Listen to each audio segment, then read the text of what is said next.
Let's start with the boo-boos first, what we don't like. Extension tilters. So when I'm saying extension simply from the hips or the pelvis. That's an extension move, that's a flexion move.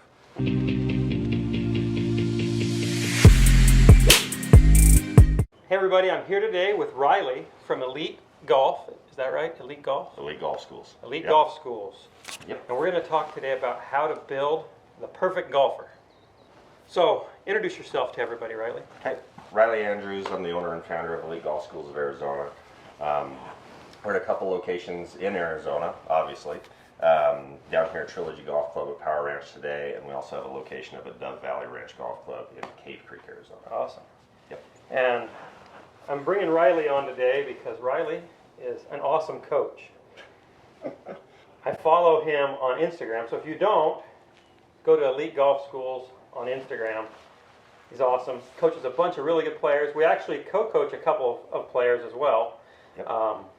So tell us a little bit about kind of what your academy does.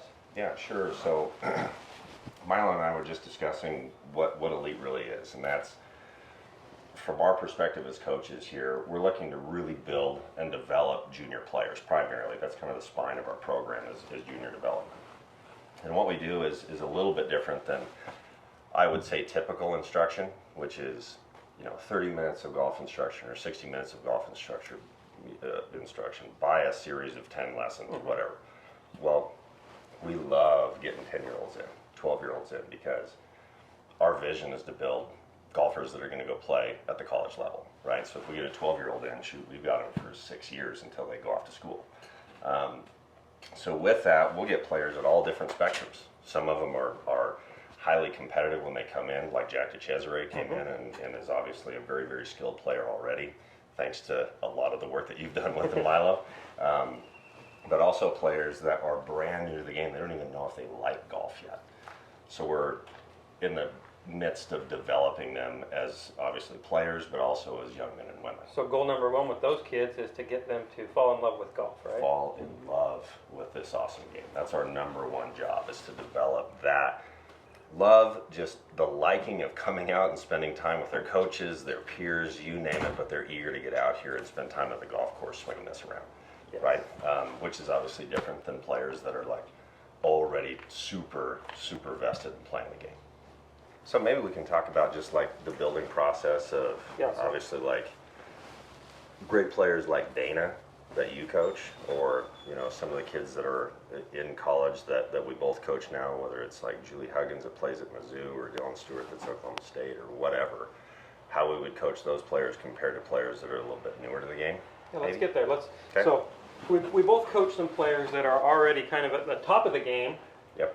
Let's talk a little bit about how we would take a player who's just starting off and help them to kind of develop into that top player. So when you get a new player, what do you do first? Well, when it comes to technique, I think we'll start there. I think both of us, we love flexion rotators rather than extension tilt athletes, right? We naturally kind of gravitate to that. And that's what's great about having a newer player that doesn't necessarily have a pattern yet, is you can help instill the pattern. So, for instance, our developmental program, we've got a 6-tier curriculum that kids work through.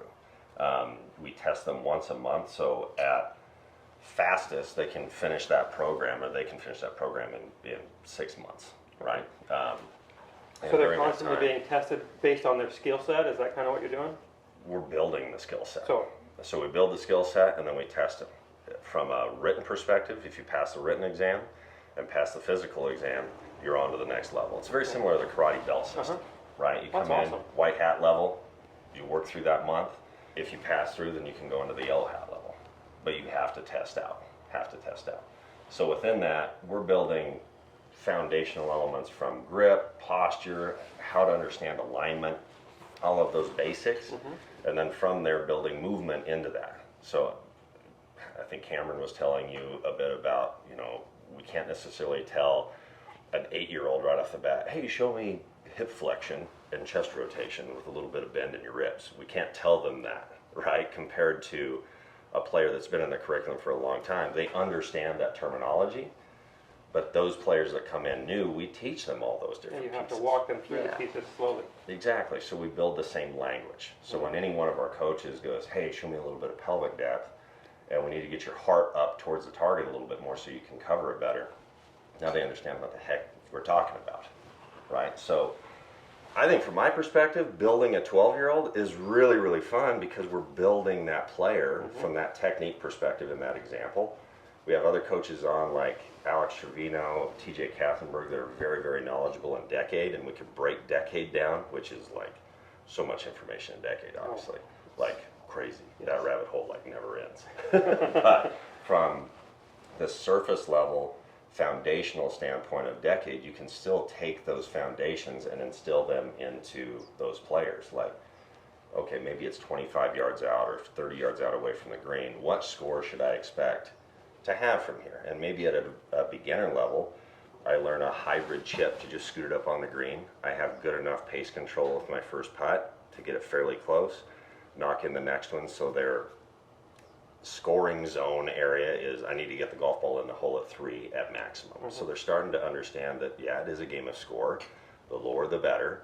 And I'm doing that through techniques. So we're really building like technique principles, strategy principles, mindset principles, you name it, from the ground up. You kind of laid out the groundwork of how we get a player started, how we get them introduced to movements, to the strategy of the game. So now that they're starting to like this game, now that they like it, how do we take that player and help them to develop into an elite level player, one that can actually go play tournaments and Sure. make it on this wall? Make it on that wall, baby. So what's great now is different than when you and I were growing up, right? Like as juniors, you just enter whatever state association, junior state association that you have. That's kind of our only option, right? Now we've got PGA Junior League, U.S. Kids Golf, X3, Ping-Inter Club. There's like a million different options, especially down here in Arizona. These are things I'm going to have to pick your brain on. I've got a little boy Perfect. who's wanting to learn how to play, Yep. and I didn't start golf as a junior, so I missed out on all of that. I went straight to playing college golf, basically. I played 1 year in Really? high school and then straight into college golf. You started playing your senior year? Uh-huh. Ridiculous. That's really awesome. And then went 1 year into college. God, Uh-huh. that's tremendous. That's cool. So I'm not familiar with a lot of this, and with what I do as a coach, you know, I'm at a private club where almost everybody's 55 or older, and the good players I do see, they come see me for a reason. Sure. So I'm not getting a chance to do what you just described, building somebody from the very foundations up. Sure. And then those next layers, yeah. So like, I think the next rung on our ladder is, okay, if I start off on a basketball team as a kid, I just don't want to go to practice every day and work on layup drills. Like that gets boring and stale. Eventually I want to play a game. So as we were discussing, like PGA Junior League is one of the best introductions to tournament golf that there is, because PGA Junior League is a team environment where every hole there's 3 players that take on another 3 players. One of those players is the caddy, and the other two players on one team are competing against the other 2 players in a scramble format. And golf tends to be fairly intimidating from a competitive standpoint because it just is me. If I'm screwing up all day, I don't have anybody that's got my back. So it's like, whoa, getting into tournament golf. It exposes you real fast. It exposes you real fast, and at 12 years old, that's sometimes daunting, right? So getting into PGA Junior League, great option. Options at the levels above that would be more traditional kinds of competition, medal play. That's X3, that's U.S. Kids Golf. U.S. Kids Golf, when you're younger, I believe they start with tournaments that are 6 holes, only 6, and they build up to 9 holes and then to 18 eventually. And they set the yardages up so appropriate for the kids too. which I like. Exactly. And I think from a coaching perspective there, like building the player, we don't like building like this one tournament, we need to do X. It's more in the next 6 months, what we would like to build on top of is this, and this, right? Depending on, the strengths of the player and the gaps that need to be filled. So going out early and struggling with putting and experiencing a lot of 3 putts is okay, because again, it exposes you. Golf has this wonderful way of never lying to you. It will tell you what's going on in your game if you're paying attention to it. So over the course of time, as you build your putting, whether it's pace control or line control or both, you name it, you can eliminate some putts off your score. So from day 1 to 6 months, you'll see the improvement because of the work that you've done off the golf course or outside of competition, and then you'll reap those rewards as time passes. So now we've kind of covered the building blocks of how to build these good golfers. Let's get into a little bit of the actual technical. Yeah. Because part of the thing that draws me to you and wanting to bring you on the channel is we're fairly like-minded in what we believe in from a movement standpoint. Yes. So let's just get into some of the technical aspects of building a good golf swing. Sure. What are you looking for as you're developing this good golf swing? What are some of the things we're looking for? We mentioned earlier we both like players that are in flexion and rotating, not extension. Yes, exactly. So let's walk the people at home through what that looks like. Beautiful. So I'll actually hop in. I'll let you be the. So cool. You can show this stuff. Awesome. So I think this camera angle is actually really, really cool. This is one of my favorite camera angles to actually check this out. And folks at home, if you set your camera off to the side at kind of a 45, you'll start to see some really cool things in your golf swing. I mean, traditional camera angles are face on and down the line, and that's kind of all we see. That camera angle and booty view, posterior view, Show you some really good stuff. unbelievably cool stuff. Oh, yeah. So let's start with the boo-boos first, what we don't like. Extension tilters. So when I'm saying extension simply from the hips or the pelvis. That's an extension move, that's a flexion move.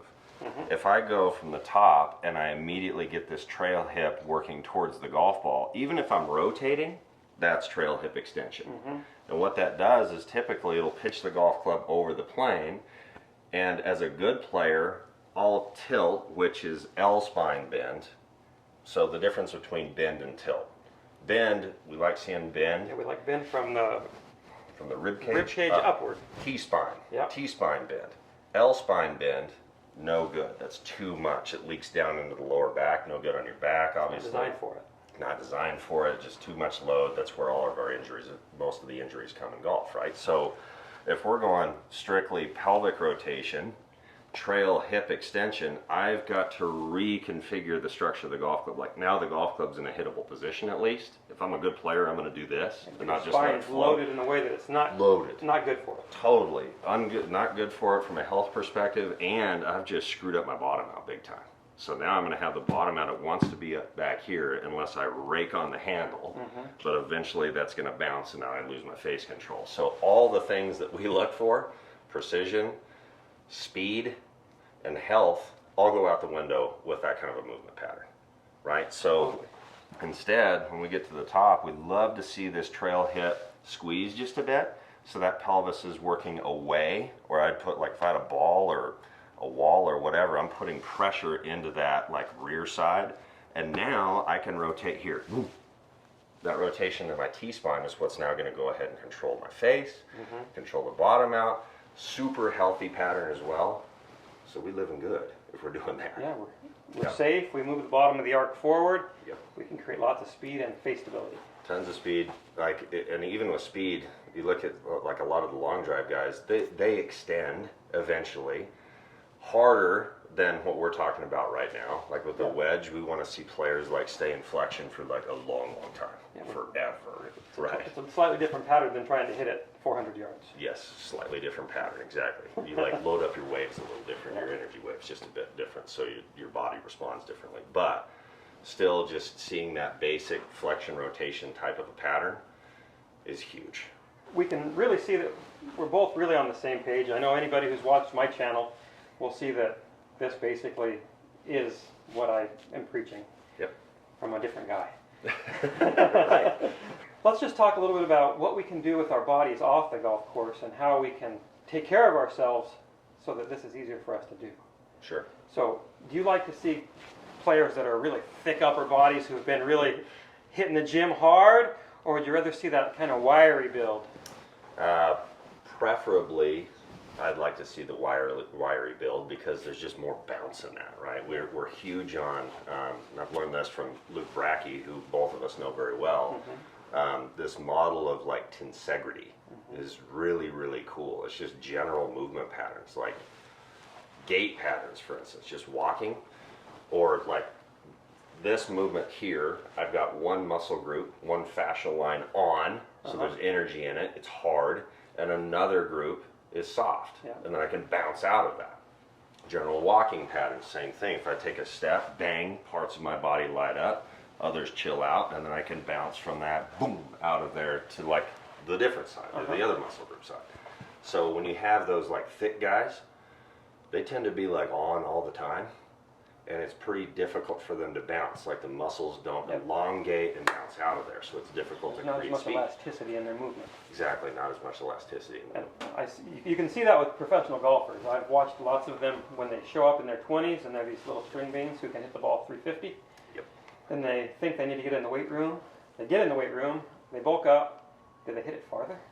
Not at all. Usually they hit it shorter and more crooked. You see that in Rory, actually. I mean, saw it in great Tiger. player. And you see it in Tiger, right? Guys like Neiman. I mean, shoot, Neiman's not a tall guy. Doesn't weigh a lot, and he hits it plenty far. I mean, the guy hits it tremendous different distances, and that's what's interesting. Like last year's U.S. Open, maybe it was 2 years ago, Neiman's hitting it further than DeChambeau, and their ball speeds are completely different, right? He's just a little bit more efficient, but he's a heck of a lot smaller guy, totally different build than what DeChambeau looks like. So it doesn't necessarily mean that like mass is equaling more efficiency in our ball. Maybe you get a little bit more speed potentially, but what's that actually doing to the golf ball and to your body? Yeah, I would much prefer to see a little bit more wiry, kind of more just general athletic looking body. Like somebody who could go play basketball. Yeah. You know, big, strong, buff dude Bouncy. on a basketball course, not very bouncy, and they tire out too fast. Yes, exactly. Tire out too fast. That's 100% right. So, again, all these are preferences. Like lots of guys, there's some just genetics that guys are going to be a little bit thicker than others. Others, that's quite obvious. But I think what we're both saying is you don't have to go hit the gym to go create speed or distance in your game. That's not the equator. Hopefully you guys can all see that building a golfer is not really a one-off lesson type deal. Yeah. For both of us, it's kind of more, we take ownership and we really want to work with the player long term because we want to see patterns change over the course of time, not over the course of 5 minutes. So yeah, I think what's really cool here is we both see like our game is such a skill sport. It's probably the biggest skill sport that there is. Like if I throw a baseball really hard in a certain window, I don't necessarily have to hit well. Well, in our game, you still have to hit well, right? You have to be the manager, the outfield, the whole bit to be able to like play this game at a super high level. So you at least have to be adequate level or above to be able to play At every good golf. position. At every position. Putting, full swing, technique, mindset, understanding of strategy, all of these things are just the building blocks for our game to be efficient on a day-to-day basis. And I think from a technique standpoint, the reason that we want better technique is not necessarily so that we experience the great shots more often. It's just making sure that with good technique, when I miss, I don't miss as big, right? Like we're still going to miss shots. It's part of our game. Good shots are good shots. I see bad swings make really good shots. Yes, exactly. Bad swings make balls that hit houses a lot. They do that too. So the chasm, there's a chasm between my great shot and my really poor shot. Yeah. And the difference with tour players or lower handicap players is that chasm just shrinks. So the great are still great, but the bad are still in play. Yeah. I'm not fixing windows all day. Exactly. Right? And I think along that too is better understanding that when you're playing golf at a high level, well, not even at a high level. Like if you're a part of a men's club, you're still going to experience the nerves and like the excitement the tour players experience. And in that moment, you have to have built a self-image of yourself as a player that's robust enough to handle that moment. Are you worthy of hitting a good shot right now? And we talk about this a ton with all of our players, but primarily our juniors, that I can right now, for this one shot, choose to be the best iron player in the world. And that's what goes back to just the basis of our game. We hear this like notion all the time that golf is played one shot at a time. And I think it's very easy to get just to not understand what that really means. One shot at a time simply means that I'm worthy of greatness right now. And you can choose that or not. That's in our control. Well, that's awesome. It is awesome. Hope you guys have liked this video. and that you can see that players are built over the course of time, one shot at a time. And if you want to find a good coach, we got one right here in front of you, or come visit me at milolinesgolf.com.